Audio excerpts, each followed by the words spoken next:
नमस्कार दोस्तों, स्वागत है आपके अपने YouTube channel Vinod Hindi point में। दोस्तों, आज के इस वीडियो में पढ़ने वाले हैं बिहार एस्टेट 2011 के प्रीवियस ईयर के पेपर के बारे में।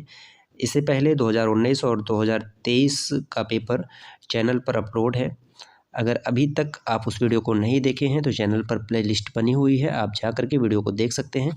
जैसा कि हम सभी को पता है, हमारी जो आगामी परीक्षा होने वाली है उसके लिए प्रीवियस ईयर का पेपर कितना महत्वपूर्ण होता है।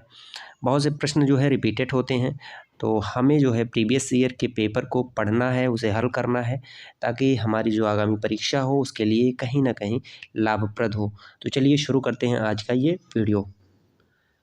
पहला प्रश्न है, मैथिली शरण गुप्त की रचना कौन सी है? मैथिली शरण गुप्त की रचना कौन सी है? तो इसका उत्तर हो जाएगा साकेत।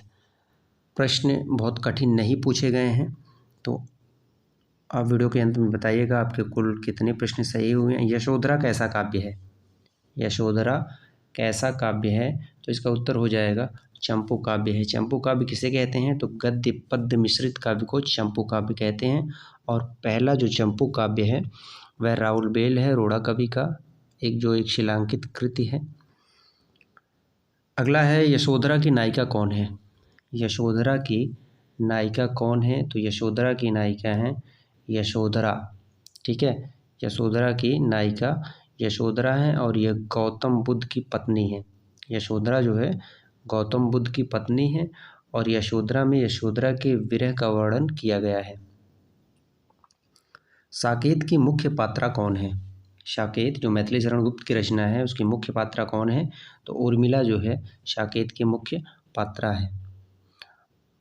साकेत का जो 9वां सर्ग है उसमें उर्मिला के विरह का वर्णन किया गया है। प्रश्न बहुत ही आसान 2011 में पूछे गए थे। गौतम बुद्ध की पत्नी का क्या नाम है? तो यशोधरा हो जाएगा सही उत्तर। कौन सी रचना मैथिली शरण गुप्त की नहीं है? कौन सी रचना मैथिली शरण गुप्त की नहीं है? तो रश्मि रथी जो है यह मैथिली शरण गुप्त की रचना नहीं है, रामधारी सिंह दिनकर की रचना है। अगर आप अच्छे से पढ़ाई किए होंगे, आपकी तैयारी अच्छी चल रही होगी, तो इन 100 प्रश्नों में से आप 95+ प्रश्न सही करेंगे। उर्मिला किनकी पत्नी है? उर्मिला किनकी पत्नी है? जो साकेत की नायिका है तो यह लक्ष्मण की पत्नी है। ठीक है, उर्मिला लक्ष्मण की पत्नी है। गुप्त जी के अनुसार छोटा महाभारत कौन सा है? महाभारत की बात हो रही है तो छोटा महाभारत है जयद्रथ वध। रश्मिरथी किनकी रचना है? रश्मिरथी किनकी रचना है? तो ये रामधारी सिंह दिनकर की रचना है रश्मिरथी, जिसके नायक हैं कर्ण। सूरदास किस रस के कवि हैं? सूरदास किस रस के कवि हैं? तो ये वात्सल्य रस के कवि हैं। सूरदास को वात्सल्य रस का सम्राट कहा जाता है। प्रिय प्रवास किसकी रचना है? प्रिय प्रवास के लेखक कौन है? तो अयोध्या सिंह उपाध्याय हरिऔध है और इसका रचना वर्ष है 1914, जो खड़ी बोली का प्रथम महाकाव्य के रूप में जाना जाता है। प्रकृति के सुकुमार कवि कौन है? तो प्रकृति के सुकुमार कवि हैं सुमित्रा नंदन पंत, जो अरविंद दर्शन से प्रभावित हैं। छायावाद के जो 4 स्तंभ हैं उन 4 स्तंभों में से एक है सुमित्रा नंदन पंत। राष्ट्रगान के रचयिता कौन है? ये 2011 में ऐसे प्रश्न पूछे गए थे। राष्ट्रगान के रचयिता कौन है? बंकिम चंद्र चटर्जी हैं। अगर राष्ट्रगीत पूछता तो रविंद्रनाथ टैगोर होते। कौन सी रचना फणीश्वर नाथ रेणु की नहीं है? फणीश्वर नाथ रेणु की नहीं है तो तितली और इड़ा। यहाँ तितली होगा, तितली जयशंकर प्रसाद का उपन्यास है मैला आंचल परिकथा दीर्घतपा, ये जो है फणीश्वर नाथ रेणु के हैं। प्रेमचंद के बचपन का क्या नाम है? प्रेमचंद के बचपन का नाम था नवाब राय। आधुनिक युग की सीमा किसे कहा गया है? तो यहाँ मीरा होगा। आधुनिक युग की मीरा किसे कहा गया है? तो महादेवी वर्मा को आधुनिक युग की मीरा कहा जाता है। छायावाद की लघुत्रयी में इनका नाम आता है। लघुत्रयी में जो नाम है महादेवी वर्मा, भगवती चरण वर्मा और राम कुमार वर्मा, ये तीनों लघुत्रयी में आते हैं। विस्तृत का विपरीतार्थक शब्द कौन सा होगा? विस्तृत, तो इसका हो जाएगा संकुचित। मुहावरा है आगे नाथ न पीछे पगहा का क्या अर्थ है? तो इसका उत्तर हो जाएगा किसी तरह की जिम्मेदारी ना होना, आगे नाथ न पीछे पगहा, बिल्कुल स्वतंत्र होना। जिसके हृदय में ममता नहीं है उसके लिए एक शब्द कौन सा होगा? जिसके हृदय में ममता नहीं है उसे निर्मम कहते हैं। अगर आप 2011, 2019, 2020 और 2023 में हुए एस्टेट के पेपर को हल करते हैं, उसके बाद जो आगामी परीक्षा एस्टेट की होनी है उसमें आपका बहुत बेहतर रिज़ल्ट आएगा, क्योंकि प्रीवियस ईयर के जो पेपर होते हैं वह बहुत ही महत्वपूर्ण होते हैं। तो ये सभी वीडियो चैनल पर अपलोड हैं। गंगा का पर्यायवाची शब्द क्या है? गंगा का पर्यायवाची शब्द क्या है? तो इसका उत्तर हो जाएगा मंदाकिनी, गंगा का पर्यायवाची शब्द है। सबधन 22 पसेरी, शब्दान होगा, सबधान 22 पसेरी का क्या अर्थ है? तो अच्छा बुरा सबको एक समझना, सबधान 22 पसेरी। जनार्दन का पर्यायवाची शब्द क्या है? जनार्दन, तो इसका पर्यायवाची शब्द हो जाएगा विष्णु। कहानी का प्लाट के कहानीकार कौन है? यह कहानी जो है पेपर 2 के सिलेबस में लगा हुआ है, बिहार एस्टेट पेपर 2 कहानी का प्लाट, और ये पूछा है इसके रचनाकार कौन है? शिवपूजन सहाय हैं। मगध की प्राचीन राजधानी का क्या नाम था? मगध की प्राचीन राजधानी का क्या नाम था? तो राजगृह था मगध की प्राचीन राजधानी का नाम। वियोग गद्य काव्य किसकी रचना है? वियोग, तो वियोग गद्य काव्य विष्णु प्रभाकर की है। लाल पान की बेगम में लाल पान की बेगम किसे कहा गया है? लाल पान की बेगम में लाल पान की बेगम किसे कहा गया है? तो बिरजू की माँ को कहा गया है लाल पान की बेगम, फणीश्वरनाथ रेणुका है ये। भारत में पहली बार सिनेमा कहाँ दिखाया गया था? पहली बार सिनेमा मुंबई में दिखाया गया था। गर्मी के दिनों में अष्टावक्र कहाँ सोता था? ये प्रश्न जो है सिलेबस में जो लगा होगा उसी से संबंधित पूछा गया है। गर्मी के दिनों में अष्टावक्र कहाँ सोता था? तो कुएं के जगत पर सोता था। टॉलस्टॉय के पुस्तकालय में कितनी पुस्तकें थीं? टॉलस्टॉय के पुस्तकालय में कितनी पुस्तकें थीं? तो 4 नंबर सही होगा, 23,000। बुच्चीदाय किसे कहा गया? लीलावती को जो है बुच्चीदाय कहा गया। भक्त रैदास की कविता में किस रस की प्रधानता है? भक्त रैदास की कविता में भक्ति रस की प्रधानता है।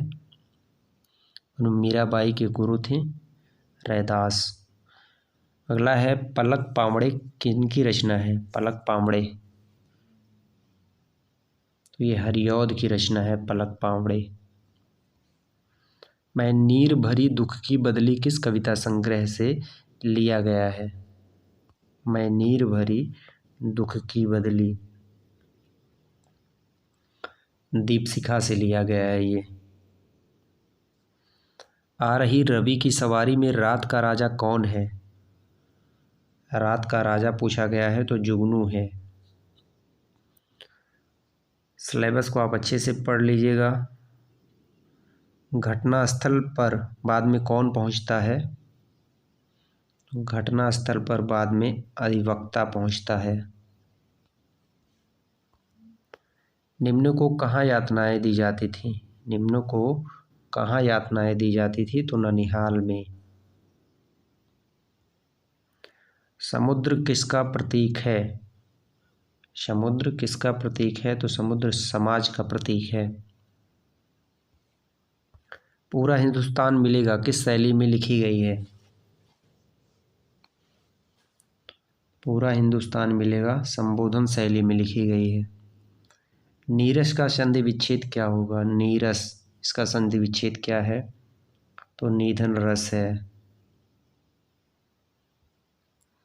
पता नहीं फिर कब लौटकर आना हो नैहर में, देशज शब्द कौन सा है? देशज शब्द पूछा गया है, कौन सा है? तो नैहर देशज है। भाववाचक संज्ञा कौन सा है? भाववाचक संज्ञा कौन सा है? तो लड़कपन जो है ये भाववाचक संज्ञा है। आयुष्मान का स्त्रीलिंग क्या होगा? आयुष्मान का स्त्रीलिंग आयुष्मती होगा। गीतों में बरुआ किसे कहा जाता है? गीतों में बरुआ जनेऊ के अधिकारी कुमार को कहा जाता है। समुद्रगुप्त किस वाद्य को बजाने में प्रवीण थे?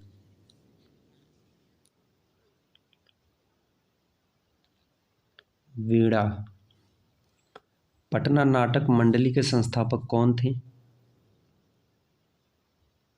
Doctor S N. घोषल। आंख के अंधे गांठ के पूरे का क्या अर्थ है? मूर्ख धनवान। अत्यंत प्रसन्न होना का मुहावरा क्या है? बाहें खिलना। आलसी का विपरीतार्थक शब्द क्या होगा? आलसी। आलसी का होगा मेहनती।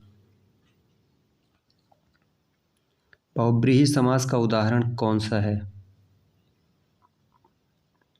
बहुब्रीहि का उदाहरण हो जाएगा श्वेतांबर। पुष्प का पर्यायवाची शब्द कौन सा है? पुष्प। पुष्प का हो जाएगा प्रसून। जल से उत्पन्न होने वाले को क्या कहते हैं? जल से उत्पन्न होने वाले को क्या कहते हैं? तो जलज कहते हैं। जलज, नीरज, सरोज, अंबुज। सेन दंपति के बेटे का क्या नाम है? काशू। सच्चे भारत का दर्शन कहाँ हो सकता है? गांव में। नाखून क्यों बढ़ते हैं कि रचनाकार कौन है? हजारी प्रसाद द्विवेदी। हजारी प्रसाद द्विवेदी को जो है ललित निबंध का सम्राट कहा जाता है। इस प्रश्न को आप नोट कर लीजिएगा। राष्ट्रकूट शासन की नींव किसने डाली थी? दंत दुर्ग ने। बहादुर कहानी के कहानीकार की पत्नी का क्या नाम है? 2011 का जो पेपर हुआ था तो उस पेपर के सिलेबस में देखिए बहादुर कहानी लगा था, लेकिन 2024 में जो पेपर होगा उसमें बहादुर कहानी का कोई जिक्र नहीं है। तो बहादुर कहानी में कहानीकार की पत्नी का क्या नाम था? निर्मला। प्रगतिशील आलोचना अमूर्त सिद्धांतों का संकलन नहीं है, वह साहित्य की परंपरा का मूर्त ज्ञान है। यह युक्ति किस पाठ से ली गई है? परंपरा का मूल्यांकन। बिरजू महाराज को संगीत नाटक अकादमी पुरस्कार किस उम्र में मिला? 27 साल की उम्र में बिरजू महाराज को संगीत नाटक अकादमी का पुरस्कार मिला। आविन्यो कहाँ स्थित है? आविन्यो कहाँ स्थित है? तो यह फ्रांस में है। मछली के कहानी में पिताजी किससे नाराज थे? मछली की कहानी में पिताजी संतू से नाराज थे। गांधी जी के अनुसार अच्छी शिक्षा कौन है? आध्यात्मिक शिक्षा अच्छी शिक्षा है गांधी जी के अनुसार। जो नर दुख में दुख नहीं माने किसकी रचना है? जो नर दुख में दुख नहीं माने, तो ये गुरु नानक की पंक्ति है। कवि ने माली मालिन किन्हें कहा है? माली मालिन किन्हें कहा है? तो राधा कृष्ण को माली और मालिन कहा है। कौन छायावादी कवि नहीं है? कौन छायावादी कवि नहीं है? मैथिली शरण गुप्त, पंत प्रसाद वर्मा, ये तीनों छायावादी कवि हैं। कवि दिनकर की दृष्टि में आज के देवता कौन है? कवि दिनकर की दृष्टि में आज के देवता कौन है? तो उसका उत्तर हो जाएगा जनता। सिंहासन खाली करो कि जनता आती है। कुंवर नारायण किसे बचाने की बात करते हैं? किसे बचाने की बात करते हैं? वृक्ष को। हिरोशिमा में मनुष्य की साखी क्या है? हिरोशिमा में मनुष्य की साखी क्या है? तो जली हुई छाया।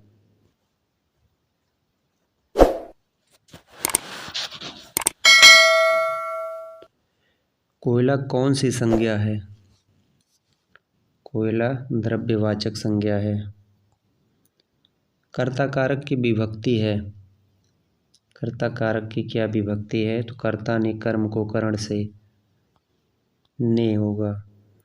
मैं छात्राओं को हिंदी पढ़ाती हूँ कौन सी क्रिया है? मैं छात्राओं को हिंदी पढ़ाती हूँ सकर्मक क्रिया है। कौन सा शब्द पुल्लिंग है? कौन सा शब्द पुल्लिंग है? तो छत। विवाद का विशेषण क्या होगा? विवाद का विशेषण क्या होगा? विवाद का विशेषण होगा। हल्दी का तत्सम शब्द क्या है? हल्दी। तो हल्दी का हरिद्रा होगा। मगम्मा कौन थी? मगम्मा कौन थी? तो मगम्मा दही वाली थी। स्वेच्छासेवक दल का गठन किसने किया?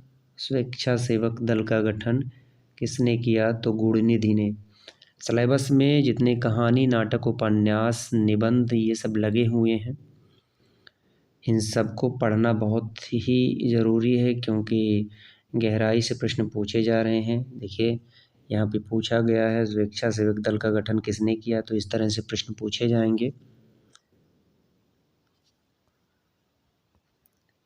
ईश्वर पेटलीकार किस कहानी के कहानीकार हैं? ईश्वर पेटलीकार किस कहानी के कहानीकार हैं? तो माँ कहानी के हैं। बिहार स्टेट पेपर 2 के सिलेबस में जो कहानी, नाटक, निबंध लगे हुए हैं उन सब का PDF अगर आप लेना चाहते हैं तो स्क्रीन पर जो नंबर दिया गया है 9555706658, इस नंबर पर व्हाट्सअप करके आप PDF ले सकते हैं, उसका कोई चार्ज नहीं है। सीता के बड़े लड़के का क्या नाम है? सीता के बड़े लड़के का क्या नाम है? तो कैलाश। मोहन कोकिल, यहाँ देखिए मोहन कोकिल नहीं होगा, मैथिल कोकिल है। मैथिल कोकिल किसे कहा जाता है? तो विद्यापति को मैथिल कोकिल कहा जाता है। कवि कुलकंठाहार, अभिनव जयदेव। करवा का व्रत के कहानीकार कौन है? करवा के का व्रत, तो करवा के व्रत यह जो है यशपाल की कहानी है। घर जमाई में घर जमाई का क्या नाम है? घर जमाई में घर जमाई का नाम है रामनाथ। क्षमा सोबती उस भुजंग को जिसके पास गरल हो, उसको क्या जो दंतहीन विषरहित विनीत सरल हो। उपयुक्त पंक्तियाँ जो है किस काव्य से ली गई हैं? तो ये जो पंक्तियाँ हैं ये कुरुक्षेत्र से ली गई हैं, रामधारी सिंह दिनकर का है। रीढ़ की हड्डी की नायिका कौन है? रीढ़ की हड्डी की नायिका कौन है? तो सीमा है। मौत तो सुरमाओं की दुल्हन है जिसे गले लगाने के लिए वे बेताब रहते हैं, यह उक्ति किस नाटक से ली गई है?